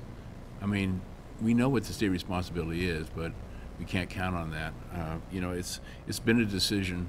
One thing I learned when I was on the ISBA board was looking at things on a statewide level, and of the 115 school districts in the state, if you go back about 5 years, 7 years, there were like 50 of them or something, or 60 of them that had supplemental levies. There's now over 90 of them. So it's been a decision by the legislature to push the cost of education onto the local property taxpayers. That's been a conscious decision to push the costs. And I've even heard legislators say that, well, if you want it, you guys, local people, should convince your local people to pay for that. That's a policy decision. And I as much as as much as I'd like to see things change in Boise, I don't think we can hold our breath on that one. So I just think we should be aware of. So, that's a good philosophical question. Well, what is the responsibility of the local community when it comes to things like salaries?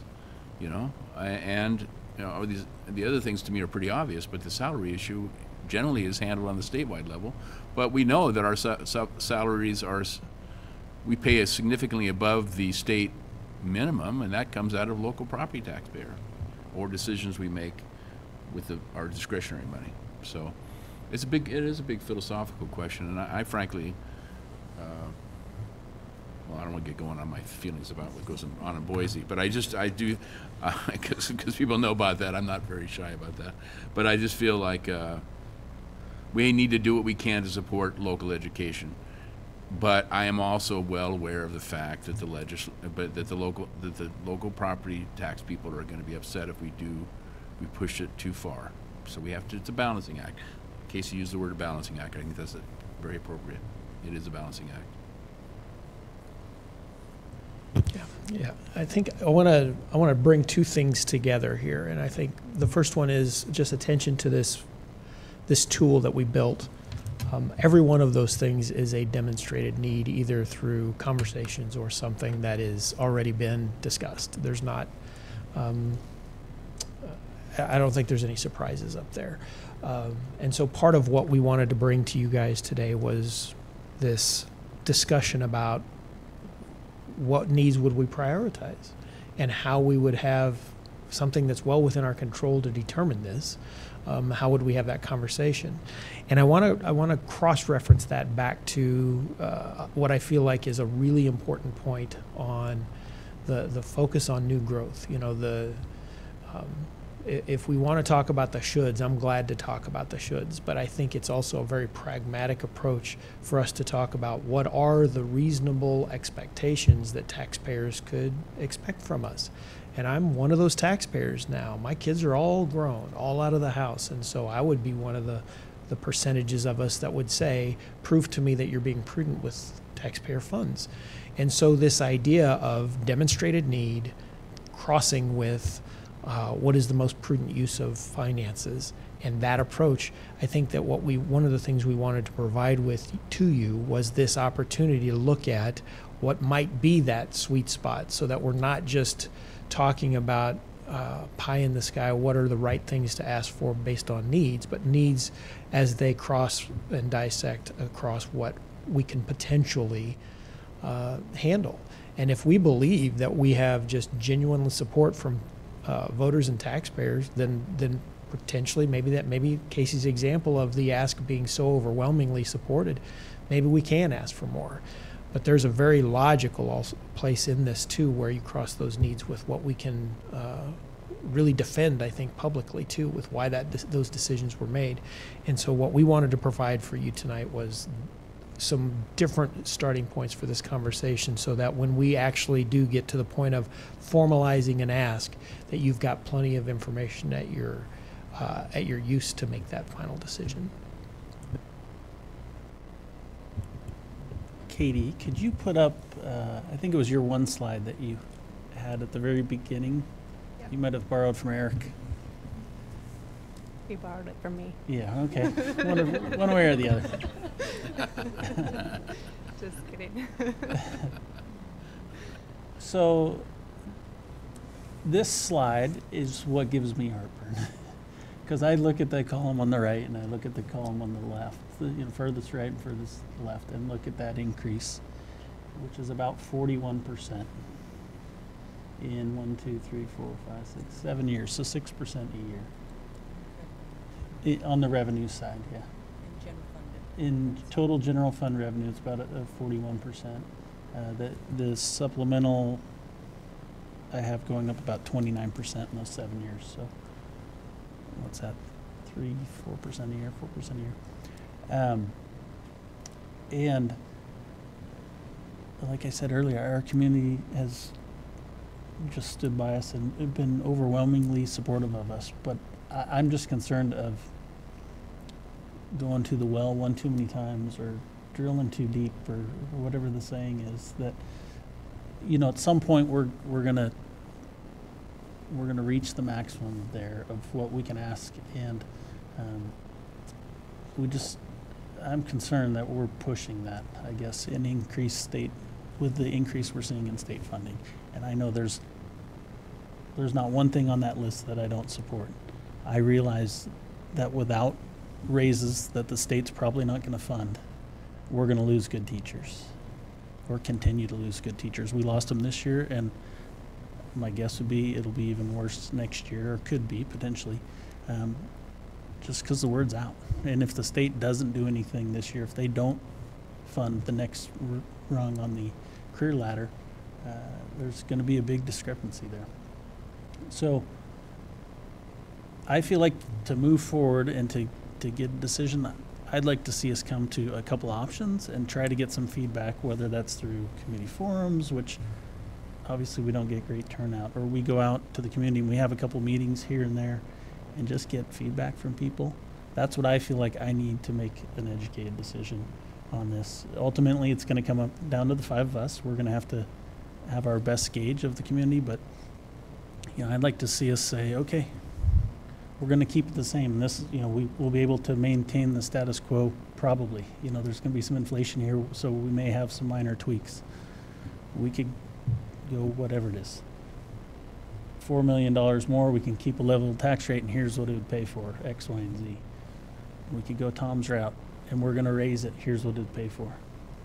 You know, maybe an option is we're going to reduce it, and here's what we're going to have to give up. You know, I don't know that we want to look at that, but, you know, that may be what we hear. So, I would just like to piggyback on that, I think, you know, as I was looking back historically, 2015 to 2017, and 12 to 15, 15 to 16. And I remember back in the 2015 year, you know, we had really tangible items we went to the community for. We're reducing class size. I remember my daughter's first year in kindergarten, and I think she had 27 kindergartners sitting in that room, and they didn't have enough desks and chairs. And so the district rallied around and made a commitment that the levy dollars then, and Katie, I don't know if you can speak to this, worked to reduce class size, and now we're trying to work with the new class size numbers, which I believe have been helpful. I think if we're going to go back to the community again this year, seeing, like Casey said, that our expenditures are going up and our ask goes up, what are we spending that money on? With increased revenue from the state, I think I need to see more data where the money's going, more specifically. And I need to be able to understand it just a little bit better. I support definitely more money for teachers, but I think we need more information. And I think Chair Morris was right on. We need to get out in the community, and we need to know how they feel about this, especially if we're talking increased salary for teachers. If it's a, you know, I didn't realize we could do maybe a option 1, option 2, and maybe isolating the salaries for teachers, because I think they would feel the same. We wouldn't want to jeopardize a standard M&O levy. I think our community could support that, but we need to hear from them, and I need to see where the money is going. Not that I don't judge it's going to the right place, but I just need to understand it a little bit better. So can I ask a clarifying question on what that looks like? Is it, so are we talking about like a budget presentation? And in just looking at and analyzing the budget with regards to what percentage of our expenditures are going into classrooms and or what? I'm not totally sure I understand Yeah, it what could you're be as looking basic for. as this year, if we wanted to raise the levy amount by $4 million or whatever it would be. What were those dollars, knowing that we have more revenue from the state, what are those dollars then going to address? Is it increased cost of benefits? Is it, yeah, so I guess it would have to be some more specifics other than, because I'm guessing the little checklist sheet that we've been looking at was in addition to running the levy for the same amount of 16 million, correct? So we're already kind of acknowledging that we need at least that to maintain status quo, but we know that our revenue from the state has gone up. So what are those dollars going for, I guess? I mean, I think that's what the community's going to ask us. They're going to say, we know the state talks a lot about, you know, getting funding back to pre-recession levels. Katie and I spoke earlier where we're almost there, probably, or maybe we are there, but we're continuing to ask for the same amount in levy dollars. So how now are we gearing our conversation with the community? In the past, I know what it was for. It was clearer. To me, I just think I need some more clarity on, with increased money from the state, keeping the levy amount the same, if we do, what's it going towards? Special ed? I mean, just some more specifics. Okay. I think probably the way that, and maybe you can make sure I'm on the right track, is we would, in order to prepare something like that, we would just look at what the state is not funding us for currently, and, you know, because the money's got to come from somewhere, and it's the levy then, so. Yeah, and I think, you know, even as negotiations draw near, everybody's always wanting to know, what are these levy dollars? And I know we don't want to get overly specific, but when we build a budget, you know, building a budget with levy dollars and saying it's for a mental health professional, that causes me heartburn, because to me that's something that should be embedded in our operating ongoing budget. It's not a 2-year ask, oh, what if we don't pass in 2 years, we get rid of our mental health professionals that we've become to rely on, and they have a niche that we really value and we know that we need. So I would like to see those sorts of things then in our general fund budget, and maybe we're focusing on things that if we had to do without for 2 years, that we could. But a mental health professional isn't necessarily something that I would want to gamble every 2 years on. I think the issue is we have quite a few crucial items, expenditure items in our budget that I'm not sure how we would be able to operate that we simply are not funded for by the state. And so, and when we talk about state funding, yes, we have, the state is showing that they're moving back towards the 2008 levels. However, the costs just growing over the years. It's great to be back there, but the reality is that we have costs beyond that point. And with the funding formula potentially changing next year, some of the models that I've seen, it's always it's potentially very exciting to see how they're going to slice up the pie differently. But if you're not making the pie bigger, and I'm not sure that it's going to be much bigger than it was. Some districts will be in a situation of getting a little bit less share of the pie, and unfortunately with the preliminary models it looks like we could be in one of those hold harmless state situations. So it's not so easy to say, well, this is an important cost, we need to make sure it's part of our ongoing budget when there's not money being added to the budget to fund it. So. Yeah, and I think just look at me as your representative voter. There's a story to tell. Let's make sure we're clear on the story we're telling, and I need a little bit more information to have clarity in that story. On this slide, I mentioned it gives me heartburn. I realize that if we extended that another 4 or 5 years, it would tell a little different picture, right? If we picked up where state funding was higher, it's dropped down and it's come back up. But still, I think just quick calculating, there's about a $20 million or a little more than $22 million increase that we've seen in state funding. It probably got us back to what it was. We also have more students, right. So that's a piece of that equation that you Sure. have to take into consideration. But we've maybe in that time, maybe if you're being generous, we've grown 1,000 students, 10%. So can we get some clarification from the board as a collective, what it is that you'd like to see in our next conversation? I think what I'm hearing is that a pretty clear description of how things are budgeted and what we're spending them on categorically. And I just want to make sure that we're meeting your needs and your requests so that whatever we would produce is what this board would like. So here's my comments. I feel like I'm working a little bit in a vacuum when I get the checklist, and if I put everything in there with 10% raises and I check everything, and it's like $8 million. So then I think, okay, well, if I wanted $8 million, what does that mean? Does that mean, if we ask for an additional $8 million on a supplemental levy, what does that mean in raising taxes?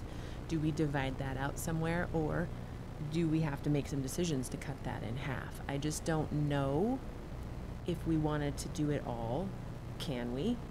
And so that would be my question, is what would it look like? And it may be Eric that has to do this, is if we checked them all and did a 10% raise, what is the supplemental levy we would seek over and above 16, and or would it require increasing taxes?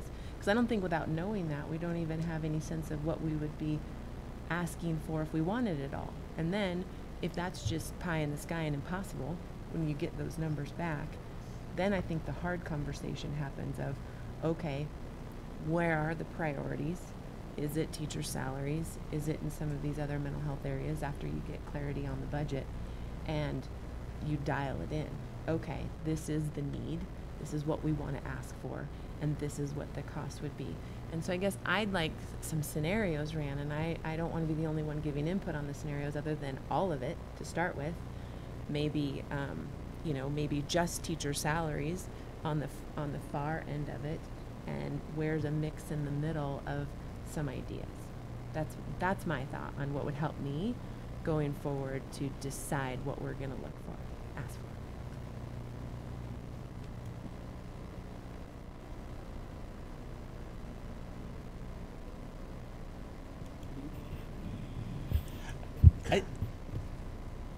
I think that's a fair approach to look at that. I mean, that scares me a little bit, but I think it's a fair approach in that, and I think we've done this in bonds previously. You know, we even though costs have kind of accrued or risen faster, inflation's been greater than we anticipated when we ran our bond. You know, we wanted to make sure we had enough money to do everything. And if we showed some restraint, then we showed some restraint. So I think there is value to that. Said, look, here's what we, you know, if we really want to do everything that we think the community wants, check all these boxes and give 10%. This is what it's going to cost. And then, you know, say, look, here's what we could have asked for. Here's what we could have needed to do really the job we think you want us to do and serve our students and our staff the way we think the community wants us to do. But you're saying you only want to spend X. So we eliminated some of these things to get to where you want to be. And I think there would be value, to me there's value in that. So let's just say it was 24 million if we checked all the boxes. But we get the feeling the community wants to spend 20 or 16, we can say, okay, here's what we're giving up to do that. We appreciate your support. We appreciate the 16 million, the 20, the 18, the whatever it is. Here's what we got to do to fit into that box. The other thing I didn't say either is I think there needs to be, although that hasn't been really the dialogue with the spreadsheet we got, and I think long range is going to contribute to this, but we need to start looking at the bond as well as part of this. And I don't know if that's even possible for staff to be that far projecting, but we really need to be considering these needs, plus what kind of a bond is it going to take from my perspective to build another elementary, a middle, and a high school. How much money do I think that's what my question was coming from about, you know, raising it and what amounts are we safe to say we could run a $30 million bond in 2022. I think that would be pushing it as far as meeting our growth needs. That gives me a little bit of heartburn, and I would like to hear if we had to run it in 2021 because we didn't pass it in 2021 and then it pushes out 2022. Some more numbers on that, but we're not even talking about capital needs yet, and we have a lot of capital needs. And I want to hear, I guess, Steve or Dr. Cook, if you're asking me specifically, I want to know more about that $16 million. As a new trustee, I'm not comfortable, I don't have a good enough working knowledge of what is included in that $16 million. So here's what I would suggest we can come back with. I think first thing we can come back is a little bit of a dive into the overall budget. Since this has never been approached, the supplemental levy has never been necessarily budgeted for separately, it would probably be best to just look into the general budget as just an exercise in what's our spending priorities and how are we valuing that. And I think that would give, the first thing that we can do is give you that information as a base starting point. And then secondly, we can start to run some scenarios of what it would look like if we were to say, for example, check all those boxes and run the data to, I'm not sure it's 10% is an easy number because it's round, but I think if we were to run the numbers based upon kind of known information, and we can run some of that through HR, so we would have data that is relative to some fixed point, whether that's the average teacher salary in Washington, the average teacher salary in Idaho, whatever those reference points are, but to a known reference point. And then the same with the classified staff. And I think we can have that as part two, running those scenarios as if we had all the money in the world, what would that look like with the cost analysis, and then with potential of having a conversation about priorities. And then the third part of this is how would any of those asks impact the long range kind of sustainable financial planning for the district with regards to future bonds or SPFL requests or anything that would be towards the kind of 5-year growth model of additional schools and what those needs might look like, and or potentially reinvesting in current buildings, just depending on what those might look like. It's going to be tough to have that last component built out quite as detailed because we're just starting that work in some regards with LRPC, but I think we can at least get some kind of 30,000-foot views of the numbers. And I think if we talk, bring it back to the model that Eric brought earlier with what it might look like in 4 or 5 years. That would give us at least a starting point for that conversation. And I'd like to see the model really starting at 2020. You know, if we decide this cohort of 10, 11, 12-year-olds, our middle schools are just busting at the seam and we have to run a bond. Maybe it's now a K-8. What does that look like? And that we're prepared if, you know, we hear this year from long-range planning that it may be 2020, 2021. Can we really do it? And it's going to be in the range of $30 to $40 million. What do our numbers look like then? And I would like to see if we wanted to say we want to prioritize teacher salaries, or could we get by and stay at the 16 million and have this, you know, second option, which would be solely for, you know, teacher salaries. What would our budget look like then if we were really to be honest and say, okay, we're going to hold at no more raises to our increases to our levy, we're focusing on salaries, or some options like that that kind of, I think maybe what you're talking about, piecemeal it together and give voters the options on what they're prioritizing. The other piece on just the buildings, and this is just because I'm fairly new, just some sense of cost. Like, what does it cost to build an elementary? What does it cost to build a high school and a middle school, so that I have some reference for when we do a bond? What is that? What are those dollars specific to those buildings? And most of you may actually know those off the top of your head, but I will educate everybody along with me on that. A high school's scary. Yeah. 70, 80 million, probably. Yeah, right. I mean, how much did it cost, Lake City cost last year? It was $20 bucks. It was a lot. I know that they just spent, they just did $100 million over at a school in Spokane. But anyway, so, yeah, it's a lot. It's a lot. A high school would be, we'd really have to ask the community for some money. For her to build a high school and middle school and elementary school, we'd be talking a lot of money. And not just the cost for the building, but the cost of staffing Yeah. the building. That's ongoing as well. So I think this is a great start in our communication of this, and I think as we continue to communicate and over-communicate, and bring our community in along with us, they're going to know, we're going to hear their priorities, they're going to know what we think our priorities are. They're going to, I just think we can't communicate enough. This list was awesome. In my perfect world, I checked everything and raises, and I thought, wow, I could use this in my real life too. Like, this is what we've got, kids, and check your box, and this is what it's going to cost. But it's really a phenomenal tool. And when I was going through everything, I thought, well, how could I leave off mental health counselor? You know, if we're going to have them at the high school, we definitely need them at the middle school, and we know more and more that we need them at the elementary school. Then you just go down each one, and before I knew it, I'm at almost $10 million.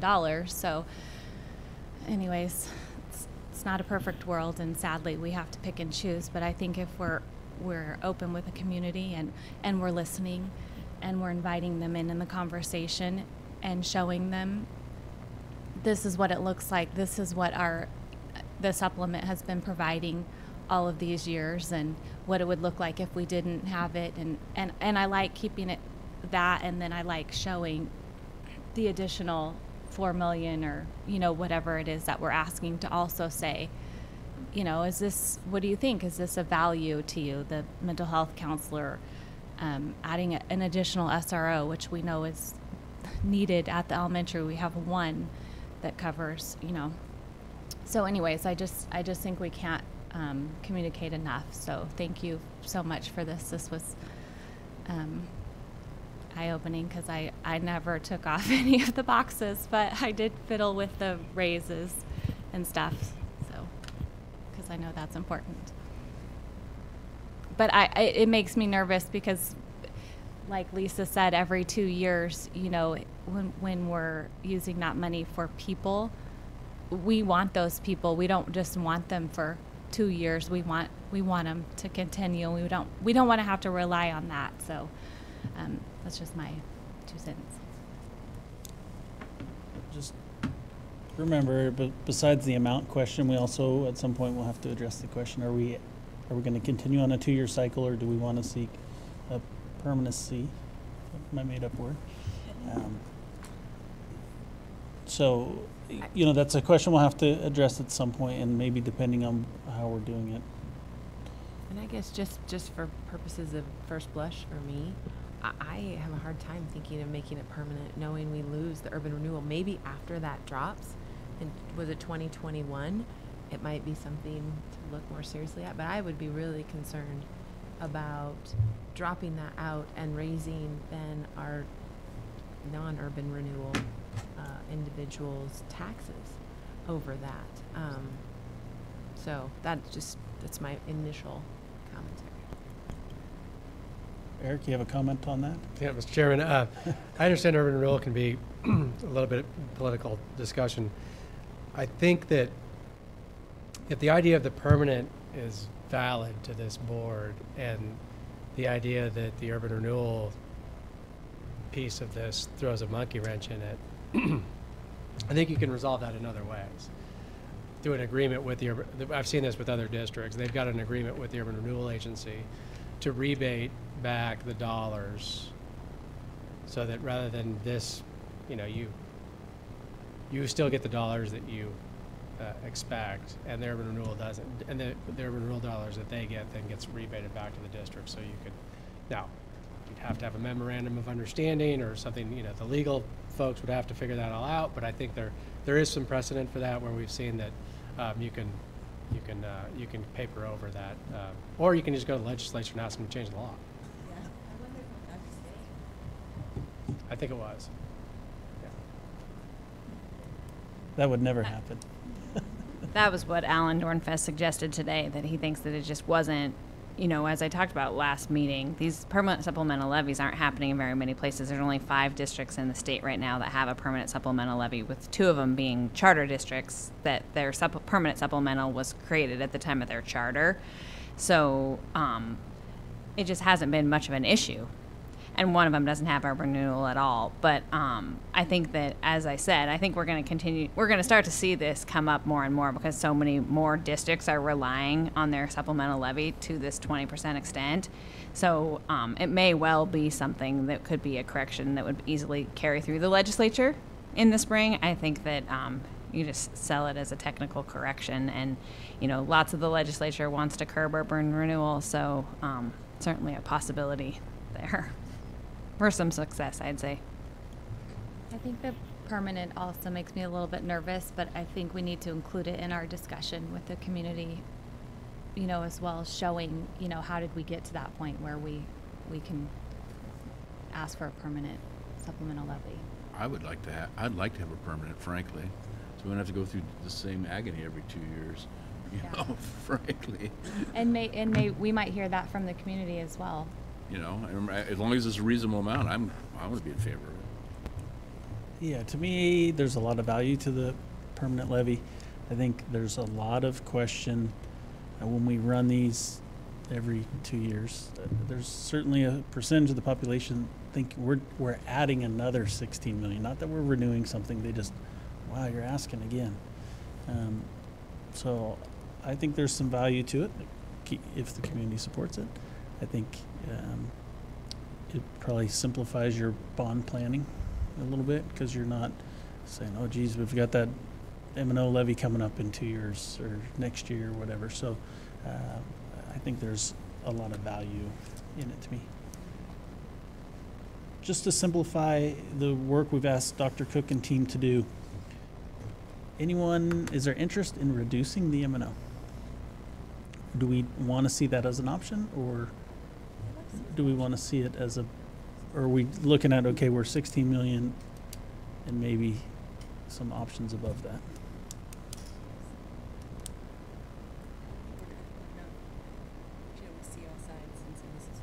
Get your mic on. I think by not exploring it, then I think it's our duty to explore what reducing it would look like. And maybe we can't answer that question if maybe we need a little more information of what are we currently paying for out of that 16 million in big buckets.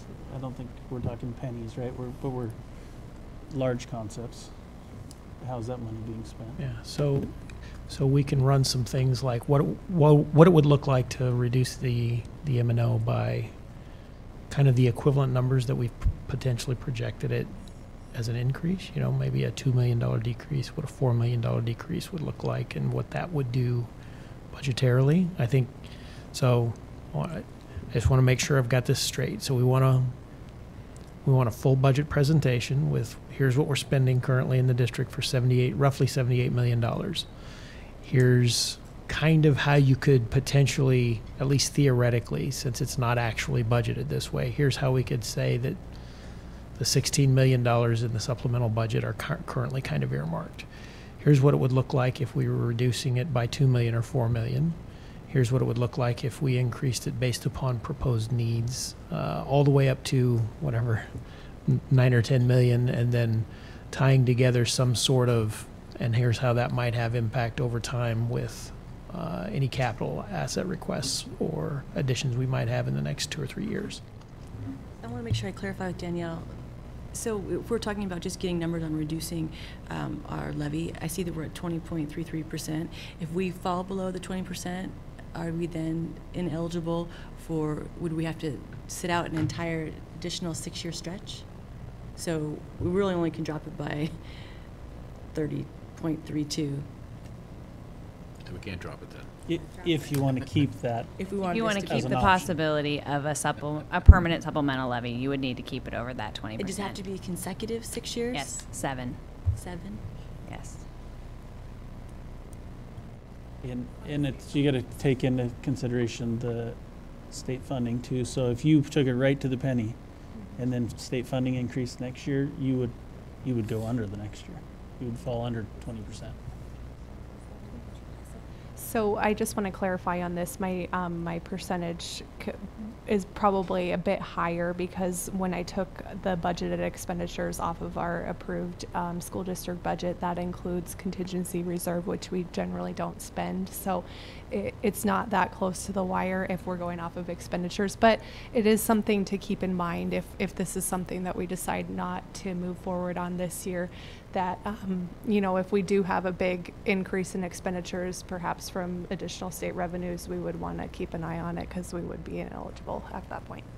Yeah, maybe we include that when you give us our options, what it looks like. Sure. So we, Yeah, the actual percentage, I can certainly do that. Dr. Cook, I want to clarify just one thing, I guess, and make sure it's the expectation, because it made me cringe, and I'm not expecting, so it made me really cringe for Katie, or we're going to kick her into labor here, when you said a full budget presentation. Because I know what that looks like in the spring, and that's a lot of work and a lot of time. And we're talking about doing this at our November meeting. I think we had a 4.5-hour meeting 2 weeks ago, and I'm not real excited to repeat that process. So are we really looking at the M&O, or do we need to do a full budget presentation? I mean, are we talking about looking at our M&O, the dollars, the current, how are we spending in bigger buckets, our 16 million? So what I hope to bring is an itemized list of items that are not funded by the state that are up to $16 million. Is that going to work? Okay. And not to add to the list, but in light of Eric's comments, if there could just be some starting inquiry about the urban renewal potential agreement for us to get our tax monies back. I assume getting Megan involved in that and just feeling out the waters, because maybe that doesn't make a difference to you guys, but it does to me, so I'd like to know. To me, it's, we're not getting it now. You know, and because you know, this thing, it's like more stable funding source for you. It's not like they're not expecting it. So the initial blush, it seems like a reasonable ask. That, you know, I don't want this is fine.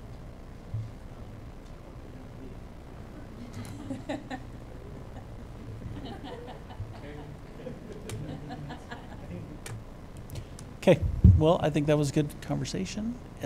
We will, a couple things. I think Dr. Cook and team will get working on those things that we asked there, and we'll have this on our November meeting. We're going to discuss it again. Remember, if we're going to run a march, At the very least, we'd have to approve our language and our amount and all those sorts of things at our January meeting, at the very least. I'd love to see us be able to do it at December. I think I'll work with Lynn and Dr. Cook, just if we're going to go out to the community and try to get some feedback, what's going to be the best way to do that, the most effective way to reach people. Like I said earlier, sometimes these events we don't draw a lot of people in, but maybe we can figure out a way to reach more people. Maybe we could host some targeted events, 2, 3, and get them on the calendar as quick as possible, because it's a terrible time of year to get people on. Yeah, I think if we're going to do that, we probably need to do that before Thanksgiving, which is going to be tough. Because between Thanksgiving and Christmas is almost going to be March, May, August, and November.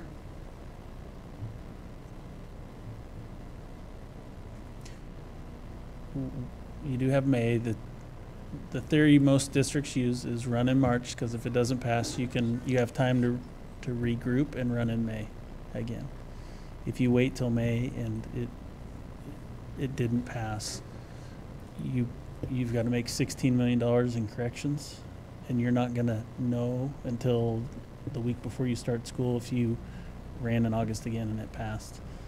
And then you got to try to find all those people you had to release because you lost $16 million to your budget. So I think, to me, March makes a lot of sense for that reason. So let me talk with our team and look at some alternative ways to engage the community. Maybe it doesn't have to be a presentation. Maybe we can do some marketing or something that we would actually send out some information and provide this to different avenues. We'll talk about different options, and we would bring that back to the discussion when we come back in November as possibilities. So we're not just looking at other options. What would be the most feasible, something we could do and do well? I think as long as the opportunity provides opportunity for feedback, for people to show up, sign up, and give their 2 cents.